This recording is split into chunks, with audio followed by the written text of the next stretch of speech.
unidad número 2, números naturales. Luego vendrá una partecita que anuncie números enteros. Esto de los números naturales es un tema histórico, milenario. El hombre tuvo siempre necesidad de contar. La necesidad de contar devino prácticamente con su historia, los miembros de su tribu, de su grupo, las primeras pertenencias, las estrellas que veían como dioses. La necesidad de contar es propia y casi intrínseca al hombre. La primera diapositiva es casi un homenaje, porque ahí tenemos el calendario maya. ¿Por qué digo homenaje? Fíjense un poquito acá. Acá tenemos un puntito, 2 puntitos, 3 puntitos, 4 puntitos, una raya y un puntito arriba, y así sucesivamente. Y luego otros signos numéricos y religiosos alrededor de ello. Este es el sistema de numeración maya. ¿Y por qué homenaje?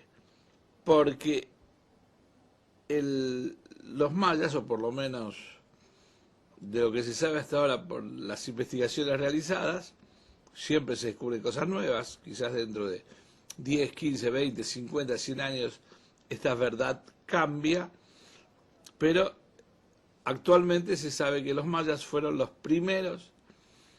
primera civilización en asignarle un signo especial, que ahora dentro de un ratito vamos a ver, al número 0. Cosa que no hicieron los romanos con toda su cultura, con toda su fuerza.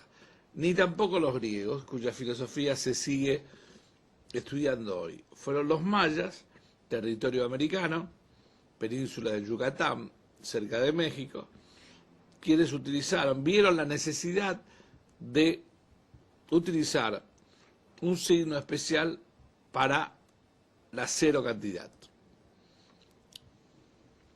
Bueno, y acá está lo que les decía antes, la necesidad de contar. El hombre ahí parece que estuviera contando con los dedos. Es un dibujo. El artista ha querido expresar de alguna manera este momento familiar y grupal, por el cual es necesario, y casi parece un chiste, para contar qué es lo que tienen más cerca, qué es lo que tiene a mano. Justamente los dedos. ¿Los dedos de qué? Los dedos de la mano. Así que ahí empezaron a contar y querían saber más o menos cuánto es. Vamos a ir desarrollando algunas de estas historias. Es casi historia de la matemática esta.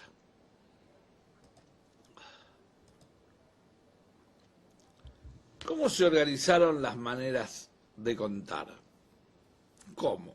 A ver, profe, ¿qué nos va a decir ahora? Los números maya. Entonces acá tenemos como más clarito. Este parece un panecillo, palabra que me encanta, que viene del castellano bien hablado. Un panecillo, que es lo que yo les decía, que es el signo que representa al 0. Un puntito el 1, 2 puntitos el 2, 4 puntitos y ¡pum! Ahí paramos, en el 5 cambiamos, no hay 5 puntitos, hay una rayita, un segmentito. Y después ese segmento, con un puntito es el 6, y luego llegamos al 10, no vamos a ver número por uno, pero acá tenemos el 10 como 2 rayitas, 5 y 5. La base de numeración de los mayas era el número 5, y aparte, cada 20 también tenían posiciones. Es un sistema posicional. Acá tenemos muy bien explicado el número 80.423. 20 al cubo, 8.000. Tenemos estas 2 rayas grandes y ocupan el 4º lugar. Esto es casi como las unidades de decenas y centenas, y unidades de 1000 nuestras, que ahora vamos a ver, pero ellos las hacían desde abajo hacia arriba. Bien, tampoco vamos a entrar en en demasiado detalle, pero por un problema cultural y de ampliación de conocimientos, porque ya les dije en la clase anterior, supongo que la mayoría de ustedes, aparte de aprobar, quieren aprender. Entonces, acá tenemos de nuevo el calendario maya y por eso hacemos estas cosas, decía. Y acá tenemos un códice material, histórico, testimonial, de cómo se expresaban en matemáticas. Esto equivale a los papiros griegos, a los papiros egipcios, disculpen, y a las escrituras de los distintos pueblos antiguos. Esto es lo que nos llegó a nuestra civilización. Son datos de que no eran nada salvajes, una cultura superior, importantísima la cultura maya. Y acá insistimos con el homenaje y acá está todo bien explicado. Creo que esto ya lo pueden decodificar solos. Recuerden lo que les dije, que es cada 20 y de abajo hacia arriba, posicional. En Babilonia, cerca de Grecia, acá tienen los signos que utilizaban. La escritura era cuneiforme, en forma de cunia. Se tomaban su tiempo para tallar en piedra todas estas cuestiones. Entonces este signo del 2, 3, y fíjense que llega hasta 59. Es decir, la escritura babilónica, muy antigua, tiene 59 signos diferentes. Ya dije que no conocían el cero. Les queda para ustedes, para aquellos de los que quieren aprender algo más, y pueden googlear, y tienen tiempo para hacerlo. ¿Qué pasa con el 60? Ellos agrupaban de a 60 elementos. De ahí el nombre que deviene y que utilizamos ahora para otras cosas que vamos a ver en esta misma clase, que es el sistema sexagesimal. Esto de 60 en 60, que se adapta perfectamente a las medidas de tiempo y al movimiento de la Tierra, es herencia de los pueblos que habitaban Babilonia. Acá tenemos como escrito en la China muy antigua, la numeración y los signos. Y las combinaciones que se pueden hacer. Pueden investigar. Esto es material de conocimiento para la cultura de ustedes y para saber que no existe nada más que lo que aprendemos nosotros. Que antes hubo todo un recorrido en camino hacia esto que sabemos nosotros ahora. El romano, que se insiste en las escuelas todavía, que es el único, que se insiste y que se aprende en la escuela, este es el que más conoce. Con sus reglas, yo no voy a insultar su inteligencia explicando estas reglas. Sí puedo decir que, por ejemplo, en la época de Julio César, que es la más conocida históricamente y a través de las películas, el 500 y el 1000 no existían, fueron desarrollados bastante tiempo después. Y tampoco algunas de estas reglas que achicaron.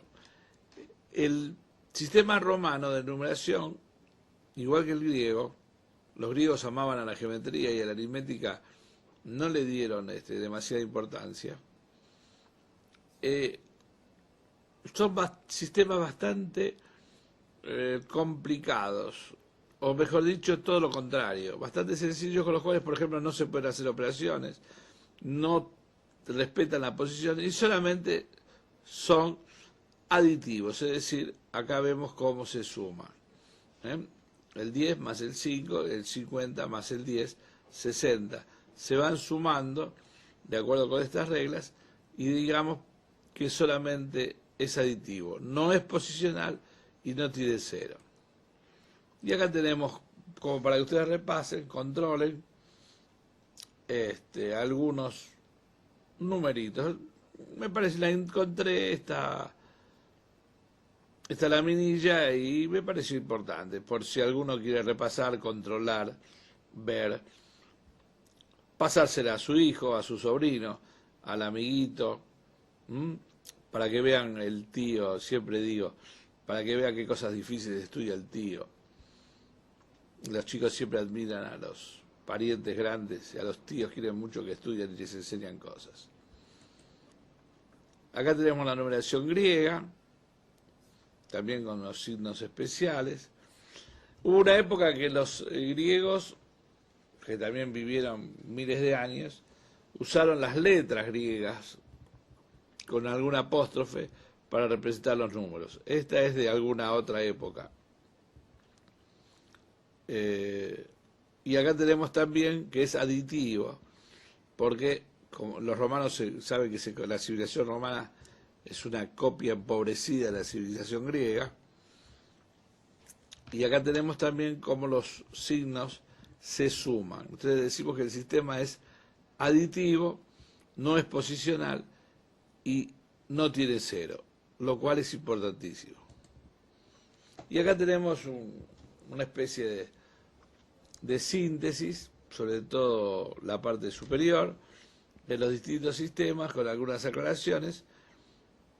Y acá tenemos nuestro sistema actual, que es el decimal, lo estoy marcando con el cursor, 10 numerales o símbolos, conocido como sistema de base 10, en la palabra dígito significa dedo en latín. Cultura, había un personaje en televisión que decía, un cacho de cultura. Bien, entonces ya sabemos que dígito viene de dedo, que deriva del latín. En realidad, la formación de cómo contamos, cómo formamos los sistemas de numeración, hay una palabra muy difícil, un concepto bastante difícil de entender, que es bases de numeración. ¿Cada cuánto agrupo los números? En el sistema decimal, el conocido que estamos manejando nosotros, es el sistema decimal. Pero es bastante conocido también, que inclusive se ve en la escuela primaria actual, el sistema binario, que usa dos símbolos nada más en lugar de 10. Acá habla de un sistema octal de 8 y hexadecimal que usa 16. En algunas calculadoras científicas van a tener estos datos. En algún momento van a aparecer estas cuentas. Entonces acá obra esta parte como una información general previa, algunos vayan agarrándose la cabeza, porque todo esto se nos viene. En esta clase, en las que viene, en la última clase del tercer ciclo, que equivale a quinto año, y también, ¿por qué no? Por ahora soñamos, aspiramos a terminar la escuela secundaria y, por supuesto, ya estamos grandecitos, intentar el CBC, entrar en alguna facultad, algo que tenga que ver con matemática. Entonces, esto es como una gran introducción a todos estos temas. ¿Qué sigue, profe? Sistemas de numeración. Algo de esto adelantamos. Bueno, acá esto simplemente es una laminita que nos está hablando de manera más simpática. Esto sería como un ábaco en 90 grados. Y acá tenemos los lugares. ¿Qué número es este? ¿Este número está de casualidad? No, fíjense. Unidades, ¿y cuántas pelotitas hay? O esferitas. Me gusta la palabra esferitas. O esferas, si ustedes quieren. 6 corresponden a la unidad. Hay 3 en el lugar de las decenas, porque en el sistema decimal, ya saben, de la escuela primaria, cada 10. Cada 10 de un lugar se corresponden con una de la otra, de la que sigue hacia la izquierda. Entonces tenemos 3, y acá tenemos 8 en las unidades de 1000 y 3 en la decena de 1000. Acá está representado en este ábaco especial este número que nos está marcando este reloj, este indicador, 38.136. Profe, ¿por qué insistió con que no son posicionales? Porque el sistema decimal, los anteriores, porque el sistema decimal es mucho más preciso, riguroso y más comprensible justamente por la posicionalidad. 1 aquí vale 100. Aquí vale 100. Si estuviera aquí, valdría 1 solo. Si estuviera acá, valdría 1000. Es decir, que el valor de la cifra, el valor del número que ocupa este lugar, depende muchísimo del... No depende muchísimo, depende de la posición que ocupe esa cifra en el número. Esto es, acá dice mostrar descomposición. Aquí viene, esto sería, la descomposición la digo yo, la explico yo. 30.000 más 8.000 más 100 más 30 más 6. Veo que hay por lo menos tres que no tienen lápiz, papel. Por favor, lo van a buscar. Tienen 37 segundos para ir a buscarlos. Lápiz, papel y vayan anotando todo esto. O lo que se les ocurra, los datos para después poder seguir. El material que tienen que les da el instituto es muy amplio, está muy bien explicado, muy explícito, y pienso que con esta clase van a completar una buena comprensión del tema. Pero por favor, me escriben con lápiz y papel, o con virome, o cuaderno, o carpeta, o lo que quieran. Por favor, no me quiero enojar. Entonces anoten, 38.136 es igual a 30.000 más 8.000 más 100 más 30 más 6. ¿Ok? Y acá tenemos la explicación. Ustedes, esto como ustedes lo pueden reiterar, por favor vamos a la diapositiva, que es lo más importante. Acá lo tienen para entender. Y no voy a decir si esto representa un número o no lo representa. Ahí tenemos, no es un número esto, les aclaro, pero está muy clarito el tema de los lugares. Y desde la derecha hacia la izquierda. Porque como el sistema nuestro decimal tiene su origen en los pueblos orientales escriben de derecha a izquierda. Y yo, esta es mi teoría, no está escrita en ningún lugar, escribimos como los números entre paréntesis al revés, porque empezamos por la derecha, el orden, y seguimos hacia la izquierda. ¿De acuerdo? Pero esto no es importante. Vamos a ver qué pasa con las operaciones. Más allá de un dibujito, ahí tenemos las 4 operaciones básicas. Multiplicación, y voy a usar palabras raras, que por favor anoten. Ya veo que los 4 que no tenían papel ya fueron a buscarlos, así que están todo en orden ahora. Muy bien la clase. Están muy ordenaditos y tranquilos hoy. El martes pasado, como era la primera, había gente que estaba nerviosa. Ahora, como entendieron, abren con más confianza. Decíamos, multiplicación, división, estas mantienen los nombres originales, pero acá tenemos adición y sustracción. Y por ejemplo, bueno, acá el signo igual porque, bueno, la igualdad está presente, está omnipresente. Luego googlean o le preguntan a los profes de lengua qué quiere decir omnipresencia. Tengo esas cosas, a veces pongo palabritas raras. Escríbanla por las dudas. Sin H, por ejemplo. El prefijo omni significa algo. Así que ahí tienen para aprender. Otra palabrita para aprender. Omnipresencia. Bueno, y acá tenemos como una síntesis, un diagrama, donde nos dice esto cómo se llama. No entra exactamente, estuve peleando para que entre en pantalla como la gente. Pero bueno, los números naturales, las características, es decimal, posicional, tiene 0, es aditivo, es multiplicativo, Después vamos a aclarar un poco más esto. Estas son las características y lo que tendría que decir acá. Lo tienen de todas maneras en el material. La suma, es decir, la adición, ahí estamos, el concepto es adición. La operación se llama adición. Los números que se suman se llaman términos o sumandos. Y lo que se halla, ese número, por ejemplo, si digo 1 más 2 más 3 es igual a 6, 6 es la suma. 6 es la suma de esos sumandos, de los sumandos 1, 2 y 3.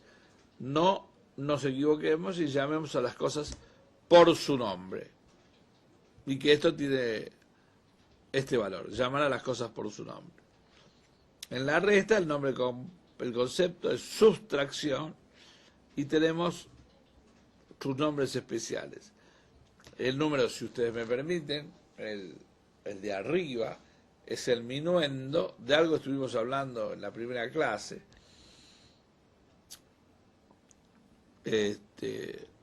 Minuendo y sustraendo. Son los elementos. 8 menos 5, 8 es el minuendo, y el 5 que es lo que se sustrae del minuendo. Y el 3, en el caso del ejemplo que acabo de dar, se llama resta o diferencia. Esto no es importante porque, bueno, responde a un plan de clases de alguna escuela o de algún sistema. Y también, aparte de explicar esto, estaban los números romanos, pero ya hablamos de ello, no es problema. Lo rescaté porque da una idea bastante clara a través del sistema de flechas de cómo está organizado el tema y la introducción de palabras nuevas.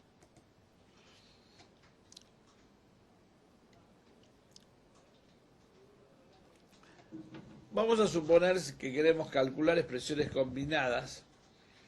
Por ejemplo, esta operación que está aquí. En la línea entera es esta. 28 menos 4 más 2 por 3. Vamos a ver por ahora una de las maneras que se puede usar. Esto ya lo saben, pero yo tengo la obligación moral y contractual de volver sobre el tema y hacerlo. Así que los muy inteligentes no se aburran. Alguna cosa nueva van a escuchar.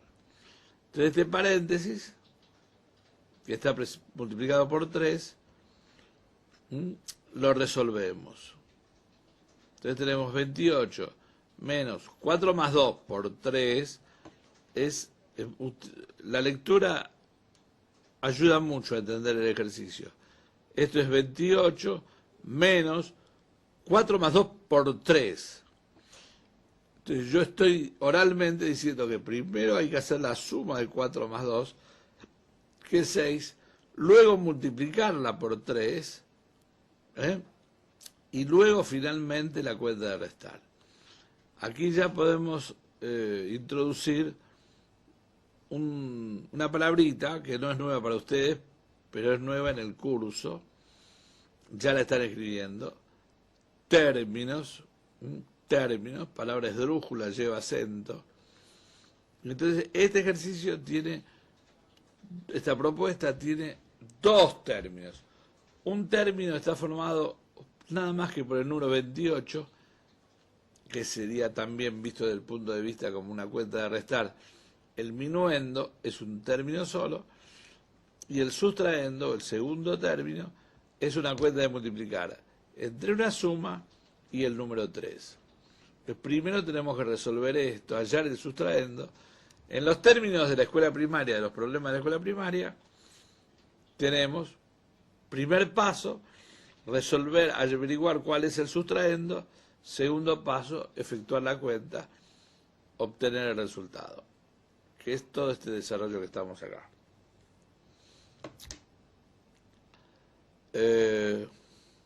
Bien. Bueno, me gustan estos diagramitas.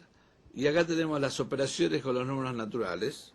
El tema es largo, en estas casi 2 horas de clase no se llega a cumplimentar todo, pero me parece que va a ser un muy buen complemento para que luego se estudie. Recuerden lo que dijimos en la primera clase, ¿eh? Lo hice y lo aprendí. Este curso es de ida y vuelta. Yo trabajo, ustedes trabajan. Yo escribo, yo hablo, ustedes escriben, hablan, resuelven. Va a haber tarea para ustedes continuamente. Así que presten mucha atención. Entonces acá tenemos las operaciones aditivas, que son la suma y la resta, las multiplicativas, que son multiplicación y división, y las operaciones combinadas, que se usan paréntesis y que dan determinada jerarquía a las operaciones. ¿Qué quiere decir jerarquía a las operaciones? Vamos a ver muy claramente cuáles son las que hacer, por dónde se empieza, cómo se sigue, cómo se termina. En el ejemplo anterior acabamos de hacer un ejemplito muy sencillo de esto último. La suma tiene dos propiedades acá básicas, que son la propiedad conmutativa y la propiedad asociativa. La conmutativa quiere decir que 3 más 5 es igual a 5 más 3. Si altero el orden de los sumandos, la suma final no cambia. La asociativa quiere decir que yo puedo, esto voy un poco rápido, porque vienen cosas más difíciles, pero acá voy a poner un ejemplito, así que ya lápiz y papel. Insisto con esto, porque me parece muy importante. Si yo tuviera el ejemplo que di, 1 más 2 más 3, acá estoy haciendo primero el 1 más 2 y después le sumo el 3. Y esto es igual, y esto es gracias a esta propiedad, que tengo el 1 más y hago primero 2 más 3. En ambos casos acá yo tendría 3 más 3 y en este caso tendría 1 más 5. Es igual, son caminos equivalentes, dan el mismo resultado. Por las dudas, aclaro que el resultado que es igual en las dos expresiones, en el ejemplo que di, es el número 6. Bueno, pero acá tienen otros ejemplos ustedes. Yo de Bocón no más di ejemplos, pero acá tienen más ejemplos donde aplicar. Lo que abunda no daña, si no es la cizaña. Bien, me salió un versito, disculpen. Una digresión. Y acá tenemos, bueno, la resta, la explicación de la resta, y que acá es importante esto. 64 menos 12 es 52. 64 más 8, 72. Y entonces acá tenemos como este resultado, 72 menos 20, de estas sumas, al restarlos, me da lo mismo que 64 menos 12. Es una propiedad. Si sumamos el mismo número, si agregamos un número, tanto en el minuendo como en el sustraendo, modifican los resultados, pero la cuenta de restar,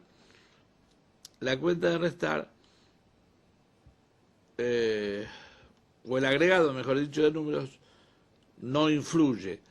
Esto es nada más, algunos estarán gritando, profe, está hablando de simplificación.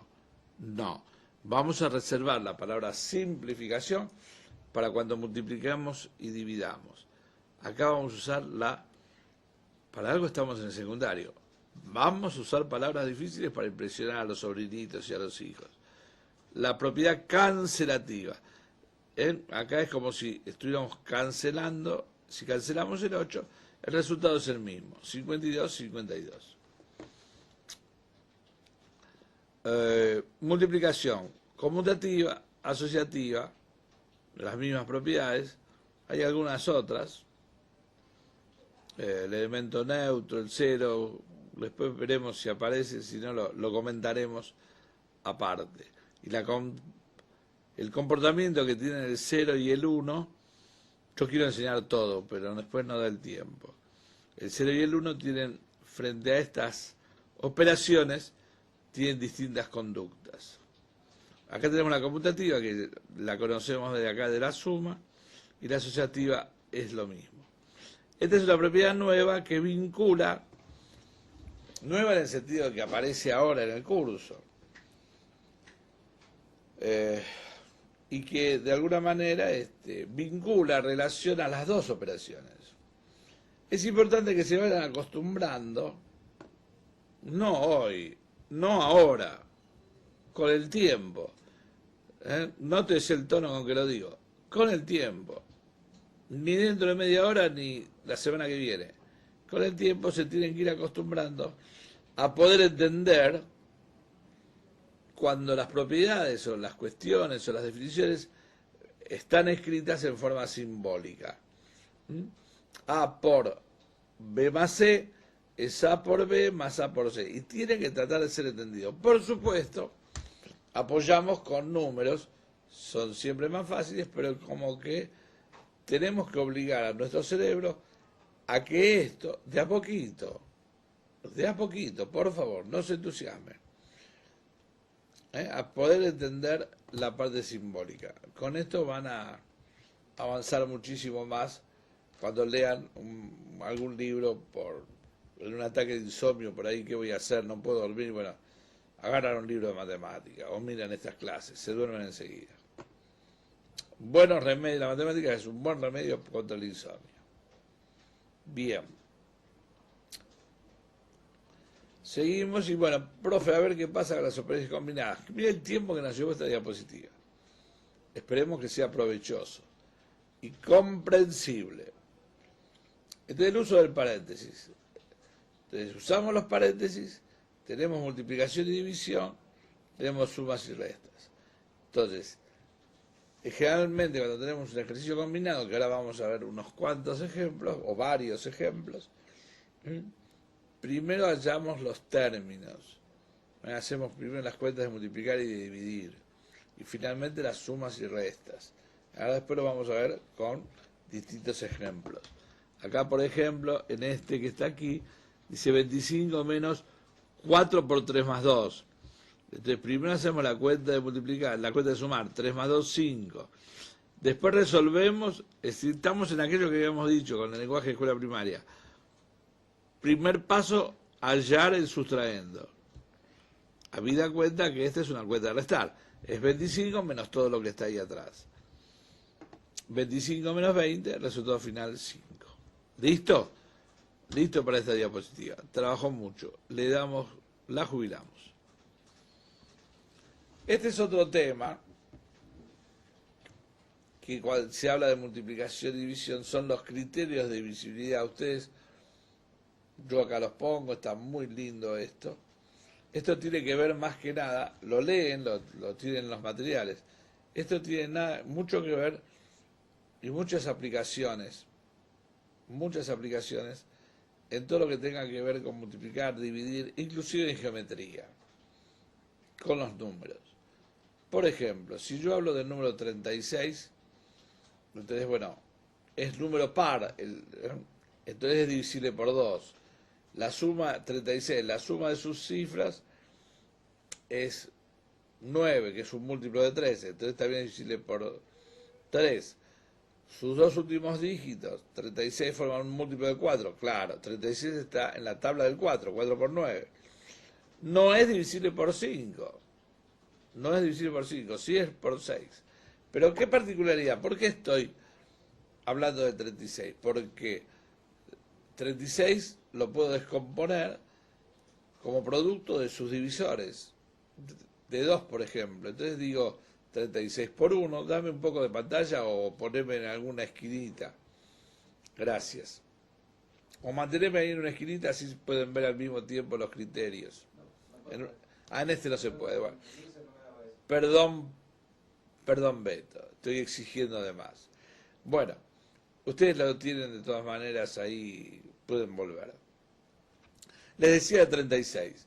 36 por 1, 18 por 2, 4 por 9, 2 por 18.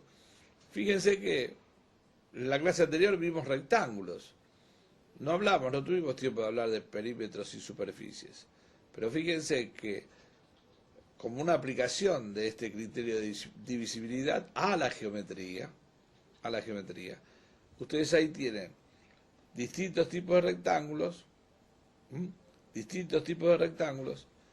y todos tienen como área el número 36. Pues tengo un rectángulo de 36 por 1, base por altura, repasamos conceptos, inclusive los no vistos, pero son repasos porque son de la escuela primaria. 18 por 2, 9 por 4 o 4 por 9. Y el más importante de todos, es 6 por 6. Estamos hablando de una familia, de un conjunto de rectángulos cuya área es 36. ¿Y cómo aparece este 6 por 6?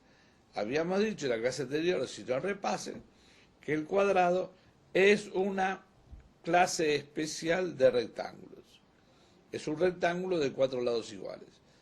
Así que tenemos, fíjense el concepto de visibilidad, cómo penetra este concepto de geometría, y es utilísimo. Y así pasa con unos cuantos números. Algunos, es muy rico el número 36, se llama cuadrado perfecto. Ahora vamos a hacer un cuadrado, vamos a ver otra diapositiva con cuadrados perfectos. Así que bueno, esta es una aclaración al pie, me parece profunda, importante, reténganla. Y los miro a los ojos para decirle, esto es importante. Pasamos a la otra diapositiva, por favor. Por supuesto, los criterios los estudian y los ven. Máximo común múltiplo y máximo común divisor. Estos son dos conceptos muy importantes, también el repaso de la escuela primaria. Ahora hay que aprenderlos sí o sí para siempre. Se van a aplicar también en cuestiones que van a ver en el ciclo orientado 1, los polinomios. Entonces, ¿ahí qué dice? A ver, vamos a leer, profe, tranquilícese. El mínimo común múltiplo entre varios números es el menor número que es múltiplo de todos ellos. Es decir, entre todos los múltiplos que tienen en común, este número es el menor. ¿Para qué sirve? Por ejemplo, para sumar o restar fracciones de distintos denominadores. En la otra clase se vienen las fracciones, así que prestemos atención, que vamos a utilizar el mínimo común múltiplo. Si tengo, por ejemplo, después vamos a ver ejemplos, pero si tengo, así como para adelantar alguna cuestión, todos los números tienen un conjunto de infinitos múltiplos. Y dentro de esos infinitos múltiplos hay también un conjunto infinito de múltiplos que tienen en común.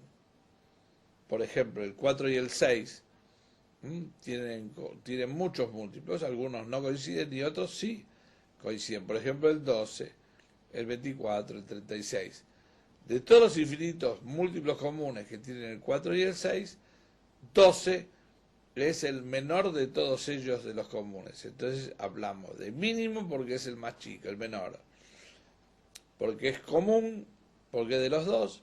¿Y de qué estamos hablando? Del concepto de múltiplos. Entonces el múltiplo de todos los múltiplos comunes, consideramos al menor. Y por este lado tenemos el máximo común divisor, que por el contrario, vamos a leer, el máximo común divisor entre varios números es el mayor número que divide a todos esos números, es decir, que son divisores. 3 divide a 12, 5 no lo divide, no es divisor de 12. Entonces, los que dividen, entre todos los divisores que tienen, consideramos al mayor de todos. Distinto de eso. Una diferencia fundamental que a veces los que enseñamos nos olvidamos de decirlo. No me quiero olvidar yo con ustedes ahora. El conjunto de múltiplos es infinito. El conjunto, y acá introdujo una palabra nueva. Escriban, conjunto finito. El conjunto de divisores es un conjunto finito. Acá finito quiere decir que lo termino de contar. Por favor. Algunos se están riendo, algunos se sonríen. No. Acá finito no es lo contrario de gruesito. Acá finito quiere decir que lo conté, aunque sea 1.000.000, pero se termina de contar. ¿Qué es lo contrario de finito? Lo infinito. Palabra que nos va a acompañar en todo este curso. Yo espero dictarles a todos ustedes el ciclo orientado 2 y que no me falte ninguno de ustedes a él, que lleguen todos ahí. Porque no estoy acá para que algunos abandonen. Estoy acá para que todos estudien aprendan y aprueban. Así que los quiero ver a todos ustedes en el ciclo orientado 2, dando la última clase que es sobre límites. Esta pueden no anotarla porque les falta tanto para verlo. Y por ejemplo sirve, entre otras cosas, el máximo común divisor para ubicar fracciones diferentes denominadas en la misma recta. Este es uno de los usos. Hay dos problemas clásicos que se resuelven con esto.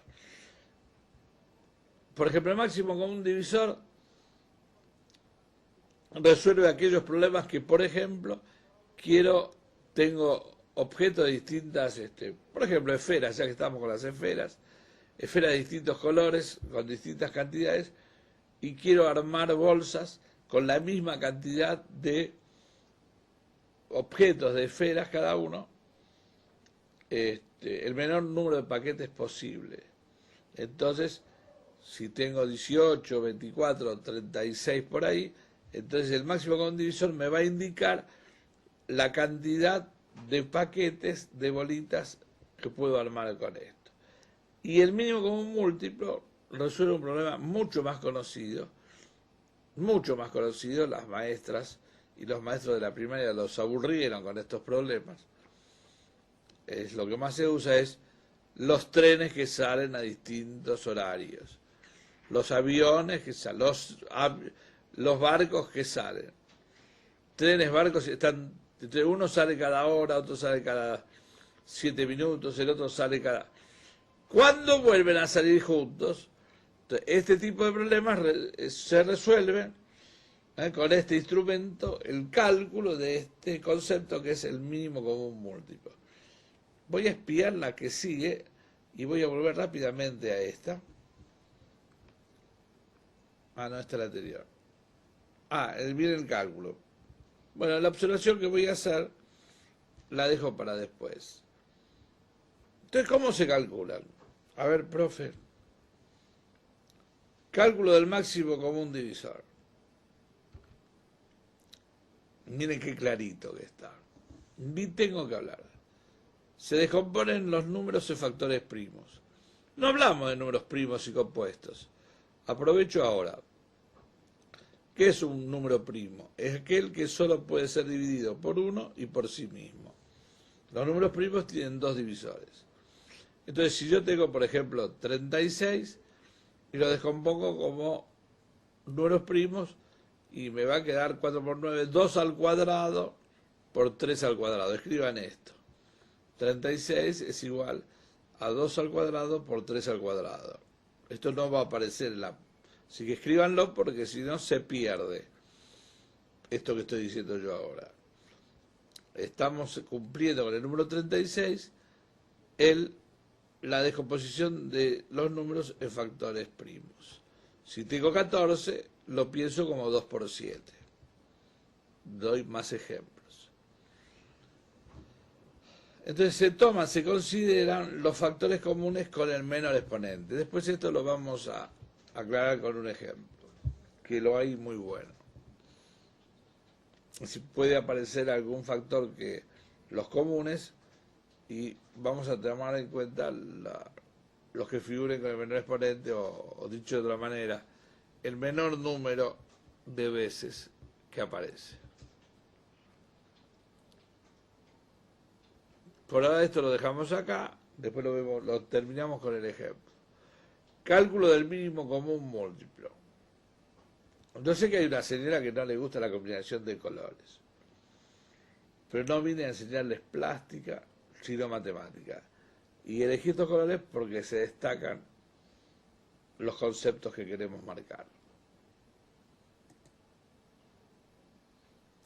También, para calcular el mínimo común múltiplo, se descomponen los números en factores primos. Igualito. Viene fácil la cosa. Y el 2, por el contrario, se toman los factores comunes y los no comunes con el mayor exponente. Fíjense que este 2, este punto 2, este cumplimiento es muy distinto del número 2 de acá. Los dos empiezan igual. Se descomponen los números en factores primos. Pero, ojo con lo que sigue después. En uno consideramos los factores comunes con el menor exponente y en el otro consideramos todos con el mayor exponente. Quédense tranquilos porque vamos a ver un ejemplo. Yo sé que hay uno que quiere aprender mucho, me desconfía un poco, porque todavía no me conoce, y está con el manual abierto, y él lo tiene. Él lo tiene en el manual abierto, y si buscan bien esto van a ver que esto es clarísimo y ahí tienen bastantes ejemplos. Calculo que todos tienen ese manual. En la próxima clase, si me acuerdo, lo traigo y en todo caso lo mostramos. El que tengo yo. Bueno, ya tenemos un ejemplo. Un ejemplo para ver. La consigna de este ejercicio es calcular el máximo común divisor y el mínimo común múltiplo de los números 18, 27 y 30. Entonces, algunos dicen, era esto, profe, ¿por qué no empezó por ahí? Y de la escuela primaria, están desde quinto grado haciendo esto. Esta es la descomposición, una de las maneras de descomponer el número 18. La más común, la más primaria, si ustedes quieren, la más conocida. 18. ¿Pero cómo se hace, profe? Se pone acá el 2 y se pone acá un número por el cual se puede dividir. El menor de los divisores. 18 dividido 2, 9. 9 ya no puedo dividirlo por 2. No es múltiplo, no es par. Entonces lo puedo dividir por 3, sí señor. Muy bien lo que dijo ese señor. Por 3. Entonces 9 dividido 3, 3. A 3 lo puedo dividir por 3. Es un número primo, solo puede ser dividido por sí mismo por la unidad.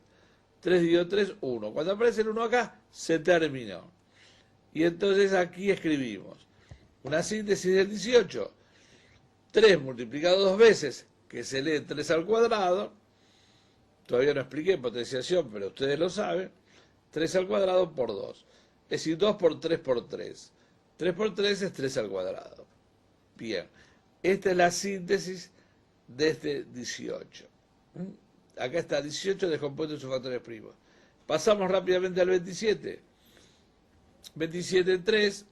27 dividido 3, 9. 9 dividido 3, 3. 3 dividido 3, 1. 27 es igual a 3 por 3 por 3, que en buen romance es 3 al cubo. Esto ya lo saben también. 27 es el cubo perfecto. Adelanto un concepto que va a venir dentro de 3 o 4 diapositivas. Bien. Quédense tranquilos que ya viene una pequeña pausa, debe estar por acá cerca. Mi voz necesita esa pausa. No estoy tratándolos a uno de ustedes de voz, hablo de mi voz, con Z. Y 30, bueno, la mitad de 30, 15, la tercera, lo digo de otra manera para no ser aburrido, la tercera parte de 15 es 5, y la quinta parte de 5 es 1. 30 es 2 por 3 por 5. Vamos a aquellas reglas. Decía en la anterior que el máximo común divisor es, hay que tomar los comunes con su menor exponente. ¿El común cuál es? El 3. Es decir, el que es común acá, ¿qué quiere decir? No por sinónimo de vulgar, sino que es común, que es de todos. ¿Ven? Que es de todos. Entonces el 3 está en el 18, es factor del 18, el 13 es de 27, el 13 es de 30. Bien, profe. Aquí está 2 veces, está elevado al cuadrado, acá está 3 veces, está elevado al cubo, y acá está solo, una sola vez. Entonces, ¿qué dice la regla? Tomar de los comunes el menor exponente o la menor cantidad de veces que figure. En este caso es una. En consecuencia, el máximo común divisor de 18, 27, 30 es 3. ¿Estamos de acuerdo? Levanten la mano. Todos levantan la mano. Muy bien. Beto también. Se entendió. Beto es un gran auxiliar. Si no fuera por él, no nos escucharíamos. No nos viéramos. Bien.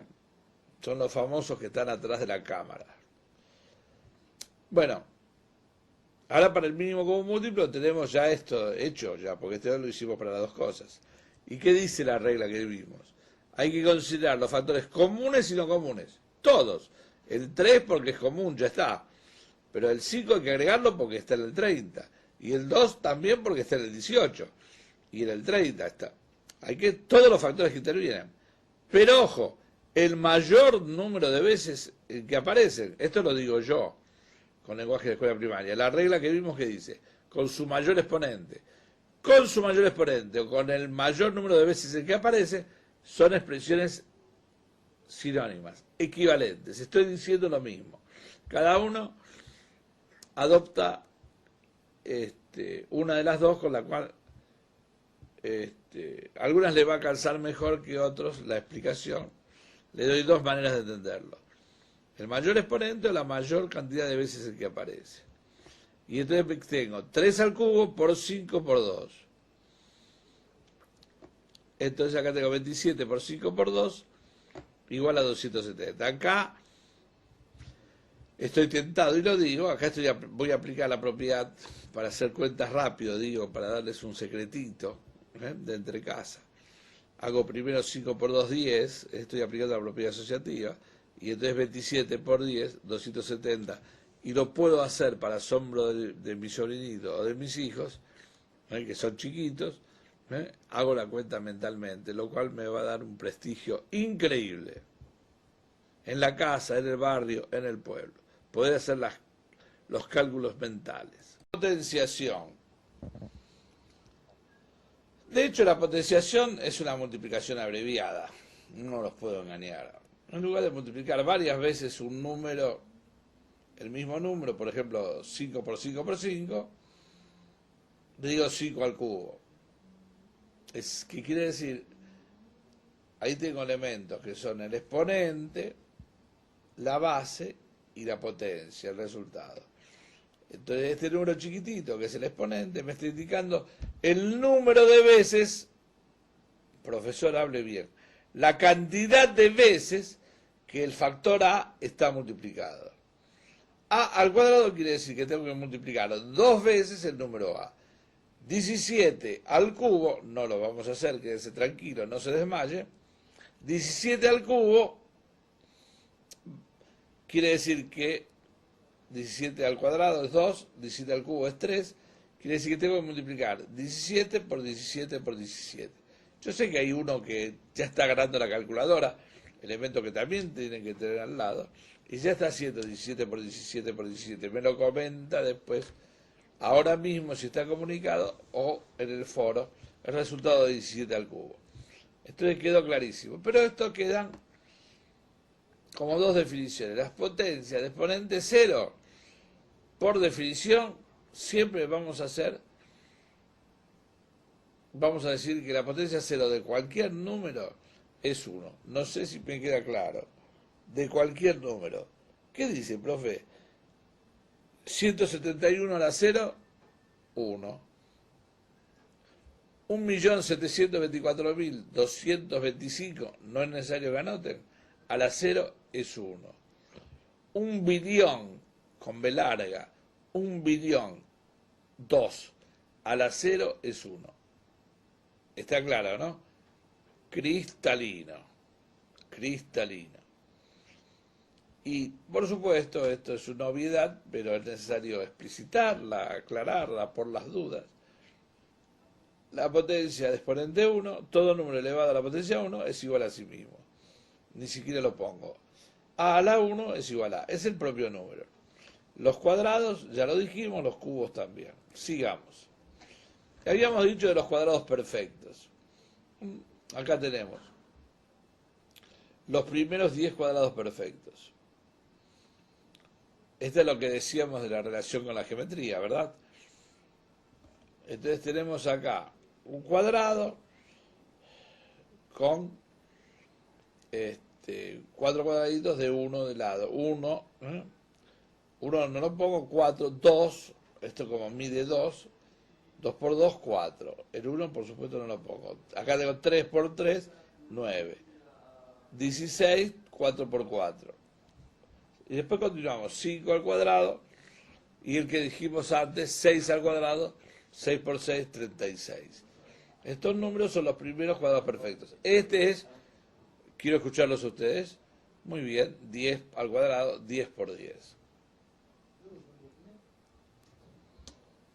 Hay una propaganda por ahí en televisión actualmente que habla de ecología y le dice, papá, papá, ¿qué quiere decir M2? Y el padre le dice, metro cuadrado. No sé si la vieron. ¿Mm? Metro cuadrado, entonces un cuadrado de un metro de lado. Como estos temas de aritmética y geometría están muy relacionados. Y acá tenemos, antes teníamos cuadrados con medida de lados. Acá tenemos cuerpos, cubos, con medidas de aristas. Entonces tenemos un cubo de 2 de arista, es 2 por 2 por 2 y el volumen es 8. Fíjense la interrelación, insisto, entre aritmética y geometría. Acá tengo el 8, un 3 por 3 por 3, 27, y 4 al cubo, es un cubo. Fíjense la cantidad de cubitos que se pueden armar. Siempre el concepto de volumen es un concepto difícil, esto es muy, muy importante.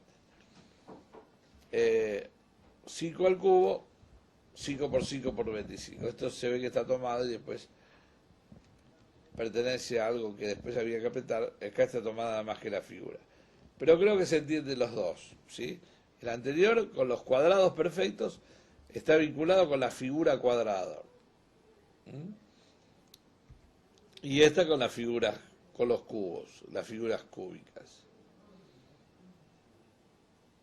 Es bárbaro, es clarito. Yo lo entiendo fenómeno. Radicación. Radicales. Ahí tenemos, miren qué clarito que está. Está el signo radical. La radicación es la operación contraria de la potenciación. Este numerito que está acá, este es el signo radical. Este numerito es el exponente. Este se llama subradical porque está bajo el radical, o más conocido por estos lados como radicando. Entonces, la raíz cúbica radical. ¿Qué quiere decir esta raíz cúbica? Acá, este 3 acá, este cubo, este exponente. Que acá entran hasta 3 factores iguales. Iguales entre sí. Si te digo 125, acá debe haber un número que multiplicado 3 veces nos dé por resultado 125. Qué casualidad, por el ejemplo anterior, es el 5. ¿Y por qué es 5? A ver, tomemos 2 segundos para respirar. ¿Por qué dice, profe, que la raíz cúbica de 125 es 5? ¿O por qué 5 es la raíz de la raíz cúbica de 125? Porque 5 por 5 por 5 es 125. O porque 5 al cubo es 125. Dije 28 segundos atrás que la radicación es la operación opuesta a la potenciación. Y acá tenemos ejemplitos de ejercicios combinados. Este está resuelto. Este es para ustedes. Hagan todas las cuentas y verifiquen el resultado final de 284. Sería muy tedioso, mucha pérdida de tiempo que yo lo explicara número por número. Es para ustedes. Esta es tarea de ustedes. La única aclaración que tengo que hacer es que aquí esa letra X, el autor de esta lámina, está indicando el signo por. De ninguna manera acá es una incógnita, una ecuación, tema que después vamos a ver más adelante. Esa X muy elegante es por. Eso es 3 a la cuarta menos 6 por 5 dividido 3. Todo por 6. Les dejo la tarea. Verifiquen esto. Ustedes, si no la hacen, no van a dormir tranquilos. También por acá puedo aclarar esto, que todos son paréntesis, que le damos distintas formas para distinguirlos, porque hay paréntesis de primer nivel, de segundo, de tercero. Este es el paréntesis muy conocido, el redondito, digamos, el redondeado, y luego viene el corchete, que es un paréntesis recto, y después tiene la famosa llave, que es como los cuadros sinópticos, y después vienen las barras, vienen otros. Pero es para indicar la jerarquía de las operaciones. ¿Qué hago primero, qué hago después? Bueno, fracciones. Bien. Escuela primaria. Fracciones. Quebrados. Empezaron en tercer grado. Algunos de ustedes tienen alguna cierta edad, supongo, porque están buscando acá su segunda oportunidad, y hace mucho que no lo ven. Pero y otros lo pueden ver en los cuadernos de clase de sus hijos, de sus hijas, de sus sobrinos. Bueno, profe, mucha charla. ¿Por qué no empezamos? Vamos a las diapositivas, vamos al PowerPoint, vamos a la modernidad. Bien. Unidad número 3, fracciones. Comenzamos. Concepto de fracción. Ahí tenemos un entero. Los enteros pueden tomar distintas formas, en este caso es un círculo. Y tenemos ahí ese círculo marcados, y esto es muy importante, separado en 6 porciones o 6 partes iguales. 6 partes iguales. Donde una está destacada por medio de un color diferente de las demás. Esa parte que está en un color diferente, es una de un entero dividido en 6 partes iguales. Esa cantidad de partes iguales, queridos alumnos y alumnas, está indicada por el denominador. El denominador entonces me indica el número de partes iguales en que está dividido un entero, cualquiera sea la forma de este entero. Y el numerador me está indicando la cantidad de partes que me interesan en un momento dado, en este caso es 1, y entonces queda conformado este número del cual leemos 1 sobre 6 o 1/6, y que sabemos desde la escuela primaria que lo llamamos un sexto. En la parte inferior de la diapositiva lo tenemos sobre un segmento. El entero, en lugar de estar representado por ese círculo que está en la parte superior casi verde, está representado por un segmento dividido también en 6 segmentos iguales. Y ahí está muy bien marcado también la sexta parte de ese segmento, al cual llamo unidad. ¿Sí? Entonces, 1 sobre 6, ahí tenemos un sexto. Acá tenemos, de entrada nomás, 2 maneras de representar las consabidas fracciones. Y todavía tenemos sobre el pie de la diapositiva una aclaración muy importante. Si dividimos a la unidad en 6 partes iguales, aclaro yo, cada una de ellas representa un sexto. Entonces, tómense 7 segundos para anotar y refrendar, subrayar, destacar que esas partes tienen que ser iguales. Pasamos a la segunda, que paso yo solo. Miguelito no tiene nada que hacer. Distintos significados. ¿De qué, profe? Y bueno, las fracciones tienen distintos significados. Se utilizan para representar distintas cosas, distintas cuestiones. Por ejemplo, vamos a ver, cosa que incluye el ejemplo que acabamos de ver, la fracción vista como parte de un todo. Básicamente la fracción es parte de un todo. ¿Cómo es esto, profe? Vamos a verlo con un problemita. Ya les dije que nosotros vemos problemitas, ustedes lo resuelven, y así vamos llevando todo este tiempo, camino hacia su futuro universitario. Mariela, en este caso, ha leído, alguien se comió la H, te pido disculpas. Mariela ha leído 30 páginas de un libro que tiene 180 páginas. ¿Qué fracción del libro lleva leída? ¿Qué fracción le falta leer? 23 segundos para que lo piensen. Pueden escribirlo ahí en su cuaderno. Hoy estoy un poco imperativo, ¿eh? ¿Ya está? ¿Ya lo escribieron? ¿Escribieron la H de A? Espantoso esto de que Mariela ha leído sin H. Ha leído con H. Hacemos todas las correcciones posibles, las de los errores cometidos por otros y los cometidos por nosotros.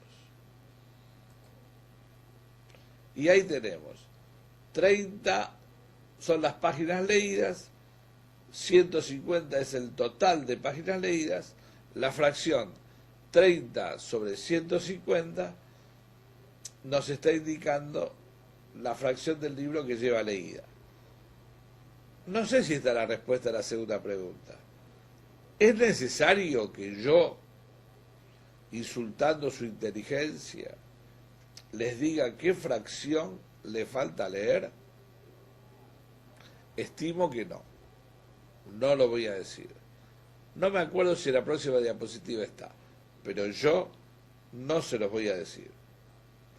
Sí adelanto algo que vamos a ver dentro de unas cuantas diapositivas, que es la simplificación y cómo esta fracción puede ser reducida a una de elementos menores que dé una mejor idea de qué parte del todo representan las 30 páginas.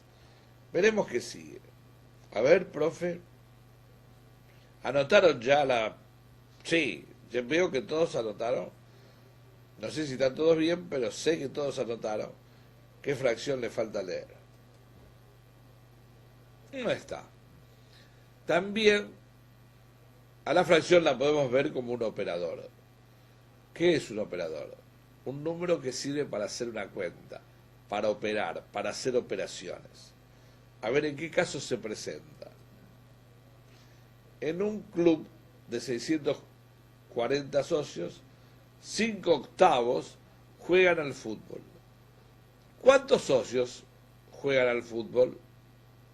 Esto se llama redundancia didáctica, porque me gustaría desde la redacción que la pregunta fuera ¿cuántos socios practican ese deporte? Sería como literariamente más elegante, pero bueno, se insiste y cuando enseñamos a esta insistencia la llamamos redundancia didáctica. Bueno, ¿cuántos son?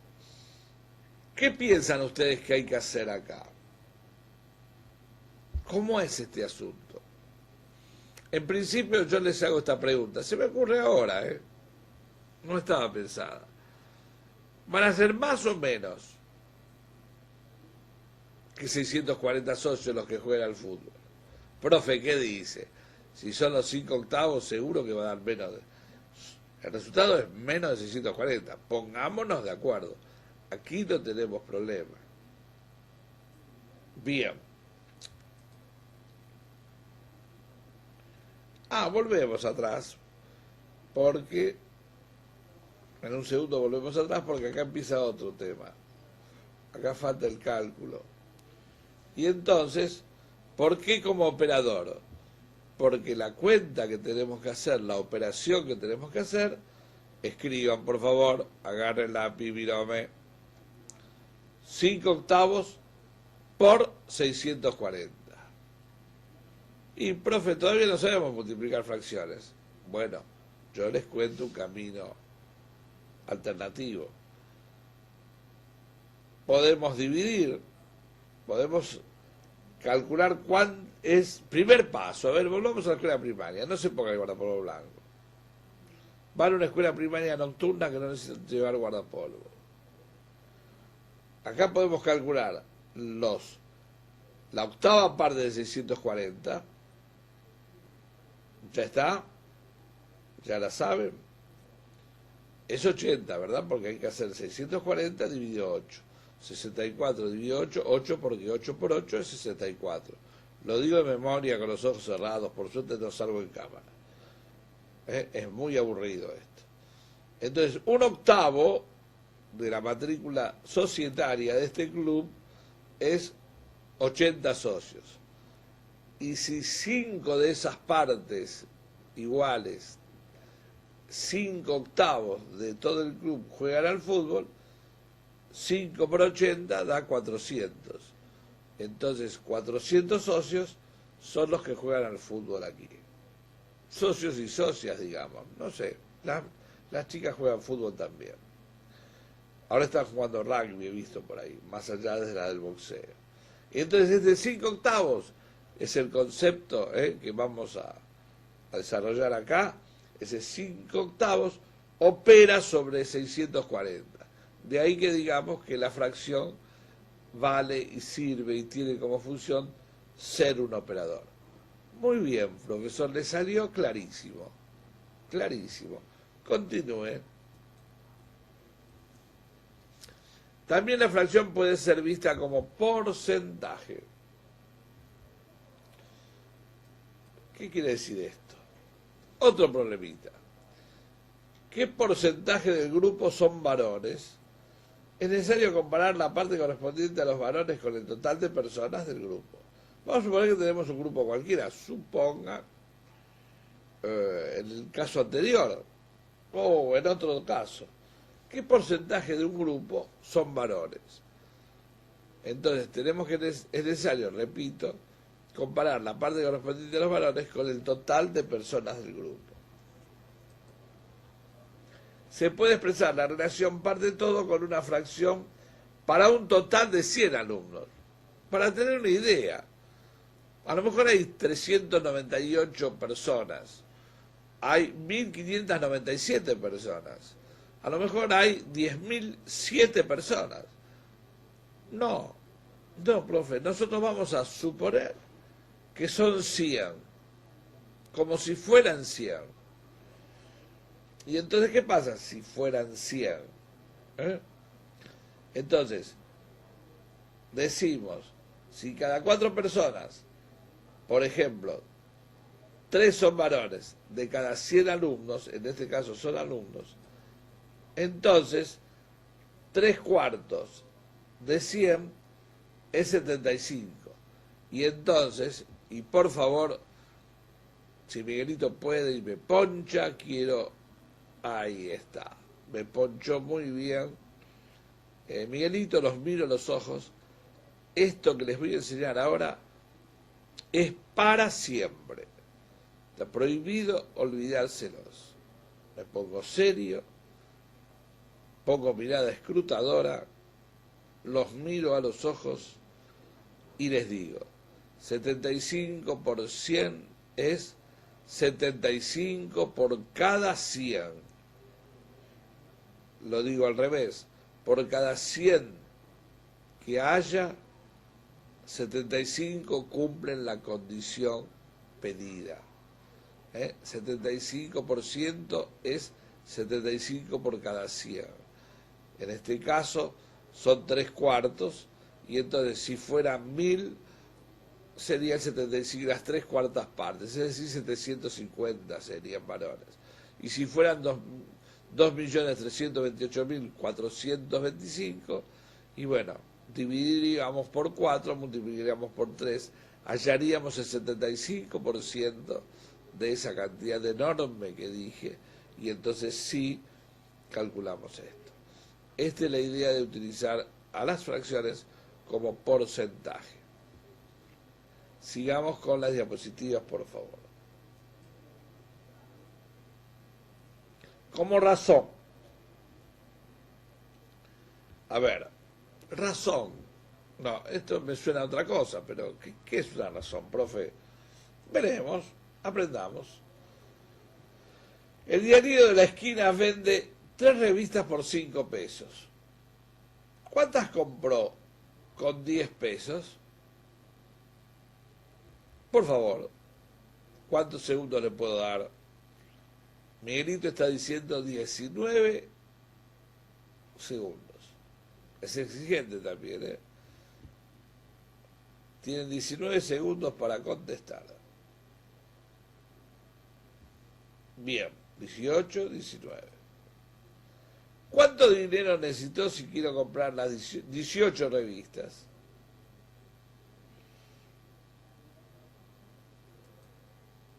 Si por cada 3 revistas pagó 5 pesos entonces la razón numérica es 3/5. Compró a razón de 3 revistas a razón de 5 pesos, de un total de 5 pesos. Esto es la razón. Vale la pena aclarar, señores y señoras alumnas, señoritos y señoritas, que esto es un comienzo, esto es una primera idea. No intenten suicidarse, no apaguen, no intenten abandonar. Esto es un primer toque, un repasito de la escuela primaria, un refrescar conocimientos. Luego vamos a ir profundizando más. De acá a la clase de límite del ciclo orientado 2, les queda un universo matemático para recorrer todo este año. Así que, paciencia. Y por favor, la segunda pregunta la contestan ustedes. ¿Cuánto dinero necesito si quiero comprar 18 revistas? Eso queda para ustedes. También podemos ver a las fracciones como probabilidad. ¿Qué es esto, profe? Avance. Menos pregunta a Dios y menos averigua a Dios y perdona, no sé cómo era la frase. ¿Así era, Betito? Bien. Tenemos doble apoyo hoy, estamos como queremos. ¿Cuál es la probabilidad de sacar un 2 al tirar un dado? Opa, empezamos a jugar. Dados, todos juegan a los dados, ¿sí? ¿Qué cuerpo es? Si yo les digo que es un hexaedro, se tiran todos por la ventana. Un cuerpo de 6 caras. Lo llamamos cubo también. No es exactamente un cubo porque tiene las aristas así como redondeadas, esmeriladas. Un hexaedro, un dado, todos sabemos lo que es. Creo que todos saben que los números del dado están puestos de una manera determinada, ¿no? O se cree que cualquiera pinta los... No, eso lo saben. Que el 2 es el opuesto del 5, el 1 del 6, eso creo que lo saben. Pero bueno, pero acá tenemos una pregunta que seguramente ustedes ya contestaron. ¿Cuál es la probabilidad de sacar un 2 al tirar el dado? El dado, ¿cuántas posibilidades tiene en total? ¿Cuántos números pueden salir? Y digamos como unos 6, ¿verdad? Del 1 al 6. ¿Y cuántos 2 tiene ese 6? ¿En cuántas caras está el 2? Muy bien, no griten tanto, porque estamos en un horario nosotros a la tarde acá, después casi hora de siesta. Si ustedes gritan mucho, acá hay varios que se despiertan y empiezan a molestar. Sin gritar, hablando. Hagamos de cuenta siempre que estamos en una clase. Después vienen los preceptores a preguntar por qué gritan tanto y todo. Háganse de cuenta que están en la escuela. Esta es la mejor manera de aprender. Esto no lo estoy haciendo porque soy dicharachero, lo estoy haciendo a propósito para que se sientan en una escuela. Bueno, profe, ¿qué quería preguntar? Aparece un solo 2. Tenemos 6 posibilidades. Obvio. Un sexto. Ya ya lo escribieron, se están aburriendo. Caso favorable, casos posibles. Casos posibles, 6. Caso favorable, 1. Y ahí tenemos, ahí muy bien detectada, la fracción un sexto como representante y respondiéndonos a la probabilidad que tiene el número 2 de salir al tirar un dado. De 6 posibilidades toma una. La fracción un sexto representa esta probabilidad. Finalmente creo como número racional. Esto suena bastante más difícil. Decimos que una fracción del tipo A sobre B es un cociente entre dos números enteros A y B, con B distinto de 0, con B distinto de 0, con B distinto de 0. Perdón, no se rayó el audio. Soy yo que repito 3 veces. con b distinto de cero. De aquí al infinito, hasta el fin de sus vidas, no se pueden olvidar esto. Si yo hablo de A sobre B, B siempre, pero siempre, tiene que ser distinto de cero. ¿Por qué, profe? Ya hay uno que levanta la mano y quiere preguntar porque es curioso. La señora Rubia no la estoy viendo. Pero hay otro ahí que está, que quiere todos los por qué. Más adelante, mijito, más adelante del curso, más adelante del otro curso, tendrá que seguir. Querrá esta respuesta de por qué insistí tanto en distinto de cero, tendrá que seguir estudiando. No puedo dar todas las respuestas ahora. Como dice eso, el WordArt, como estoy hoy, el WordArt del PowerPoint me dice que hay distintas representaciones o que se pueden representar las fracciones de distintas maneras. Es una casualidad que haya sido negro, no quiere decir que este tema va a ser difícil y que se nos presenta un panorama negro para entenderlo. Va a ser fácil como todo esto que resulta. Representaciones gráficas. Es una manera de representarlas. Algunas ya vimos. Podemos representarla como parte de un entero, como parte de una colección de elementos, como una posición. Y vamos a ver esto, que es importante. Ahí faltaría una diapositiva para mezclar los casos anteriores, pero de todas maneras van a ir apareciendo. Por ejemplo, acá la posición, las fracciones y la recta numérica, que habíamos visto un adelanto al comienzo. Representar un número en una recta no es otra cosa que ubicar el punto que le corresponde al número en cuestión. Esta representación de los números permite ordenarlos y así reconocer más fácilmente entre qué números se encuentra otro cualquiera. Agrego esta palabrita cualquiera para que se entienda mejor. Entiendo yo que se entiende mejor. Por ejemplo, ahí tenemos la recta numérica. Está marcado desde el 0 hasta el 1, es decir, la unidad. Ahí tenemos la mitad, en marrón o tostadito, o el color que lo llamen ustedes en la provincia en que estén. Ahí está marcado la mitad, un medio. Tenemos un tercio o 2/3, la tercera parte, ¿eh? Vamos a usarnos. Hoy está linda Florida para trabajar, pero lo dejamos al cursor acá, que no se vaya a pasear. Acá tenemos un tercio y 2/3. 0, tercera parte, 2/3 partes. Y el entero, que por supuesto, si venimos con un tercio, 2/3, este será 3/3. Acá tenemos el mismo segmento dividido en 4 partes iguales, como ya dijimos. 1/4, 2/4, 3/4. En sextos, en décimos. Acá lo tienen, pueden observarlo, esto les queda a ustedes, lo pueden ver varias veces. Pero acá aparece un detalle que vamos a ver, yo llamo la atención, nada más que llamo la atención. Fíjense qué pasa acá con la mitad. Tengo 1/2, 2/4, 3/6, 5/10. ¿Cómo, profe? Hay distintas fracciones que representan la misma parte.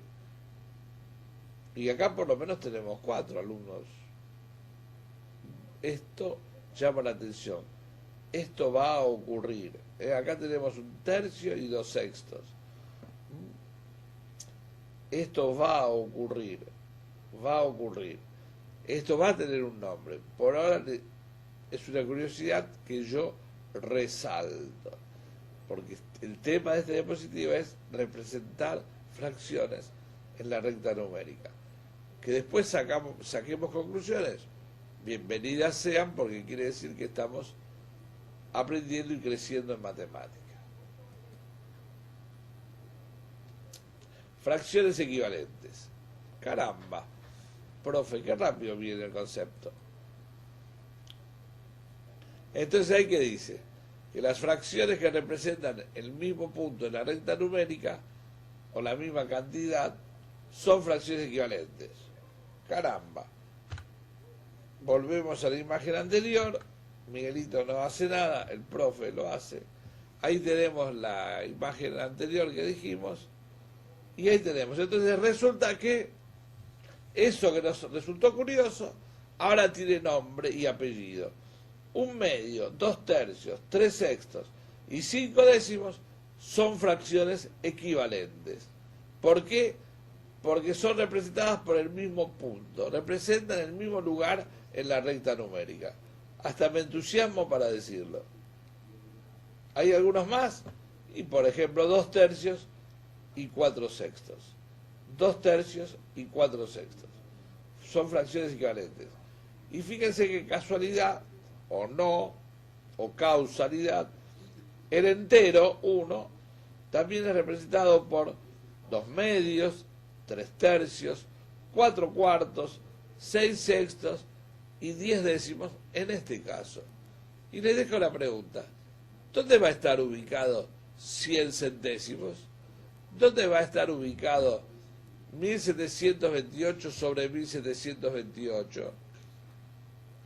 Muy bien, hay 5 que están pensando y diciendo que van a ser el número 1. Entonces ya podemos sacar una conclusión acá de simple observación. Las fracciones, en las fracciones que representen al entero, es decir, al número 1, en estas fracciones, los numeradores van a ser igual a los denominadores. Pequeña propiedad, pequeño teoremita que sacamos como conclusión. Adelante, por favor.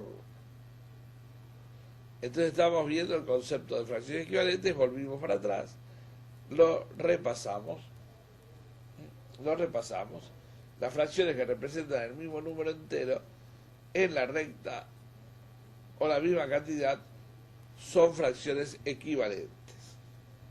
¿Qué dice después? Lean un poquito ustedes.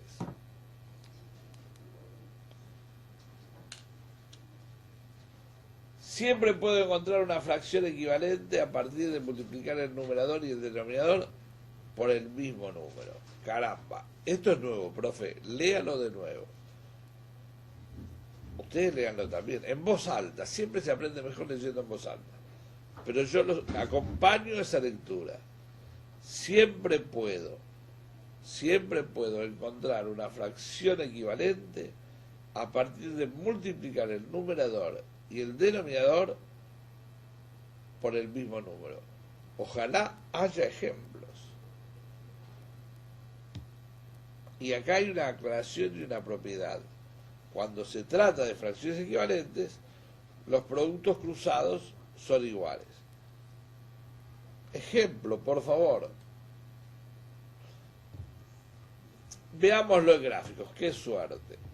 Ahí tenemos dos rectángulos congruentes, están trazadas sus diagonales, en uno están trazadas sus diagonales y está dividido en 4 partes, Ahora bien, el otro está trazado con diagonales y bases medias. Entonces, ¿qué pasa? En uno, la parte colorada o roja, si ustedes quieran, o vermellón, el entero está dividido en 4 partes y estoy tomando, o las partes celestes, esto viene más bien para los cordobeses, o la parte roja, si ustedes quieren. En ambos casos es lo mismo. Ustedes prefieren el color que quieren. 4 y tomo 2. Entonces tengo 2/4. Aquí tomo 8 partes, tanto la celeste como la roja, y de las cuales tomo 4. Entonces son 4/8. Salta a la vista, por favor, salta a la vista que las dos partes visualmente son congruentes. Entonces 2/4 y 4/8 representan la misma parte del entero. De acuerdo a la definición, son equivalentes. Ustedes escriban en forma de fracción, por favor, porque voy a reforzar lo que dice la diapositiva anterior. Escriban 2 sobre 4 igual a 4 sobre 8. Escríbanlo en la forma tradicional a la fracción. Y entonces ustedes ven, y ahí pueden comprobar lo que decía la diapositiva anterior. La podemos mostrar de nuevo. Esta parte. Cuando se trata de fracciones equivalentes, los productos cruzados son iguales. Entonces ustedes tienen ahí 2 por 8, 16, 4 por 4, 16. A esto se refiere cuando dice los productos cruzados. ¿Todo bien? ¿Podemos seguir? Adelante. Por suerte hay un ejemplo numérico. Por suerte. Ahí tenemos con el signo que corresponde y que habla de equivalencia. Este es el verdadero signo que habla de equivalencia. Entonces tenemos que 3 quintos es equivalente a 6 décimos y también a 9 quinceavos. Fíjense que el 3 está multiplicado por 2, y si el 3 acá está multiplicado por 2 para obtener 6, el 5 está multiplicado por 2 para obtener 10. Profe, no se equivoque, que me confunde. 3 quintos equivalente a 6 décimos. Multipliqué por 2, multipliqué por 2. Acá si multiplico por 3, obtengo 9. Si multiplico por 3, obtengo 15. Entonces tengo 9 quinceavos. Entonces, estas son las fracciones equivalentes. Y que se obtienen, como decía la diapositiva anterior, de multiplicar numerador y denominador por un mismo número al mismo tiempo. Clarísimo. Fracción irreducible.